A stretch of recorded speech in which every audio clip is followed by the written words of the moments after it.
Assalamualaikum. So let's continue our reading of this book, Prophet Muhammad, the Hallmark of Leaderships, which is the second argument for today is credibility is the foundation of leadership. In short, if you need to be a credible person, if you're not a credible person, people won't trust you, and if people won't trust you, you will not have a relationship, and once you have a relationship, you will not have followers, and things will not work out well. In this short sentence by Cousins and Posner, if you don't believe the messenger, you won't believe the message, and you won't do what you say you will do. Right.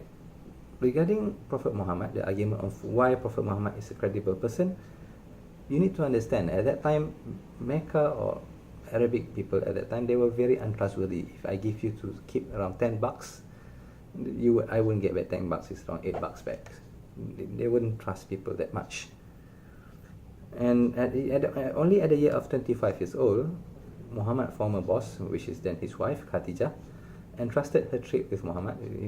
Actually, she would like to test his character, and it turns out to be the trading goes well, and she did not suffer a loss.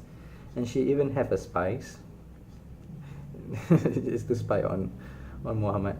Her hireling has told her of Muhammad good manners, honesty, deep thought, sincerity, and faith. Well, the funny things of Muhammad and his opposition, we can say people who do not, the Kafir Quraysh, the disbelievers, although they find Muhammad, they do not believe in Muhammad's message, but they keep on following his, they can say that we can trust him. Well, the people, when Muhammad, before he became a prophethood, as I mentioned before, he said to them, if I say to you there will be an army about to attack you, will you believe me? And they said, yes, we will believe you, because you never tell lies. And I would like to say a few things. The Abu Sufyan talk with the King Heracles. At that time, Abu Sufyan is not yet a Muslim, and King Heracles need a translator. What is his family status amongst you? He belongs to a good family amongst us. Has anybody amongst you ever claimed the same to be a prophet before him? No. Was anybody amongst his ancestors a king? No. Do the nobles or the poor follow him? Is the poor who follow him? Are his followers increasing or decreasing day by day? They are increasing. Does anybody amongst those who embrace his religion become displeased and renounce the religion afterwards? No.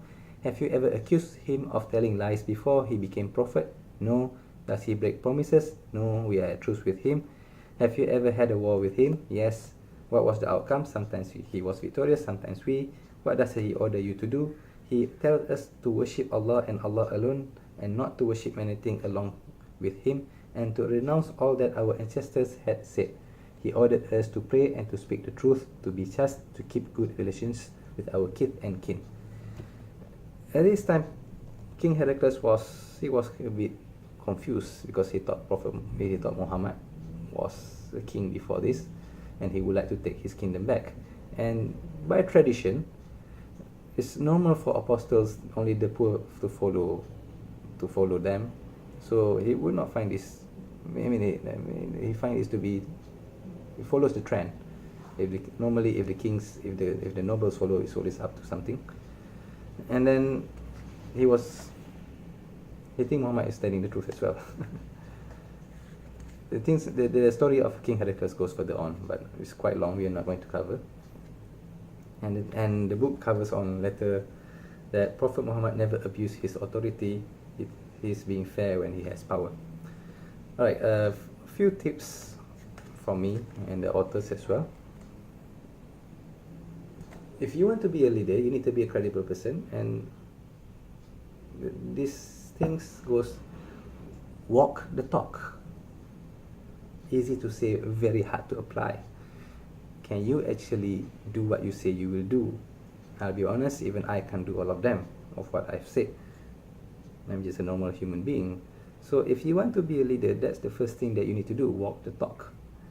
Be credible, do what you say you will do. And I would like to end this with something food for thought. Skills might take you to be a leader, but characters are the one that are going to take you down. Have you seen in your life where a very skillful person become a leader, but because of his character, the person is taken down? There are numerous examples in our life at the top of my head I can think right now is such as Bill Clinton, or maybe so and so Najib Razak in our country, which the trial still go on. I'm not going to say much about it.